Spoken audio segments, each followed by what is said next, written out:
Simba dzose. Sakati maseuku edu aya. Tichanga tichibata tichati this week tiri pano. But next tichaenda kwa mai Maremba kwandiri. Ayo munotenga kwangu mufundisi. Iwo kwako ndoko kaita. Matauri wakadaro. Rusati rendo dzomu unonga asipo ba wikiro re. Sando panonga nditoro. Maisara nasi tinorona ngati nyarari chodo nasi tinorona nawa kurose. 8. Ngati mai Maremba nasi ndo waruti tungamirira muti mbuti paridziro bokozi. By 8. Hallelujah. Amen. Hallelujah. Verse 8 inoti asi zvino imiwo bvisa izvi zvose zvinoti hasha nokutsamwa nokuvenga nokutuka nokutaura zvinonyadzisa nomuromo wenyu. Amen. Amen. Vadikani muupfupi panguva yandapiwa ndoda kuti ndisimudze musoro wenyaya dingirira rinoti miswa. Amen. Yes.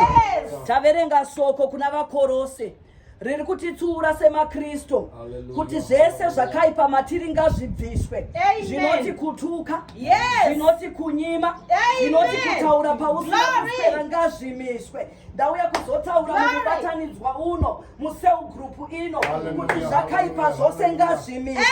Vanoita zvakaipa miswa, vanotaura taura miswa, musatifendere miswa. Mwari vachititira zvakanaka muzita raJesu. Kuenda mberi. Amen. Amen. Yes. Chaunamiswa chini. Chaunamiswa chini. Unandimiswa chini. Kujenjena to. Aiwa unandimiswa chini. Ndingati ndichaparidza ere? Munovatera. Sikaikwa kufamba chini nyandi kuizi. You see? You see? Ini unaziva kuti amaisara imimika. Ije kuti angadare mutumba Taurita. Angadatsika munda menyu munotaura. Iwe kuti amen. Kana mimatsikirwa munda menyu side fence. Chingosiye zvakashata. Kusikirwa fence muchechi nini? Nekuzvera mfundisi. Miraji taurika. Aiwa ndizvera mfundisi. Asi ndindaparidza ere? Shoko ramwana rinangimura. Kunangana neni? Nokuti mwe mutshene kutaura muchechi. Uya achitsenhera. Tukayaya munatye. Iwada usabatya pamanye mwezenzero. Sungamparidze futi. Amachara. Ino chindaita sei? Koshesai bochinji. Munotaura taura munotaura. Chindaita sei? Ndati ndisikuda mani zvori. Zvamataura munobata faidi pana. Ngabvisei bachi. Ndombata faidi. Ani wataura yarova yaya. Ndobviswa bachi ndimakatenga. Mukadzipe makatenga bachi makatengera. Makatenga bachi munobvisa. Amaichirimba zvaunoita. Ndakabashura baimi maswacho. Imunonga makuita mharidze kutonga munonga makuda kuti anhu asapinda muchechi. Ndechakora mega pachechi pacho. Ngataura skanda. Mweya mutsvene wei. Munotanga chinakira kuda kupuwa chinzvimbo. Mauta ngoda kurovaisa ini ndisina chandakabota. Pandakanga kwakuchitara zvinoita ndakati muzozvitara muchechi. Munobatisa faidi bibi. Munobatisa faidi bibi. Mufundisi nditi ndaenda kumasowe kana zvapandamba zvanetsa. Hamusinega mune chechi beni.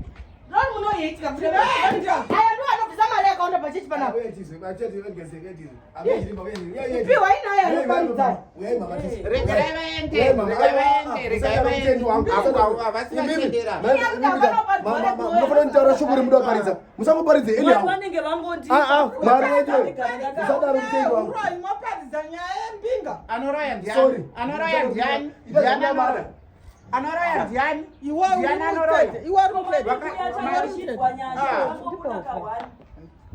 Anoraya ndiani? Wakati vakuru musinganyare makaita sei? Wakandipimba mfundisi wenyu. Wakandipimba. Makare kunyeka vana vadiki. Iwe. I'm still young. Iwe. Akiti mazitama. Amakabatwa message nemurume wawa. Yo mfundisi ande tinoonana. Mafumo anti mfundisi musare munyashi. Chitoriwana simba chitoriwana.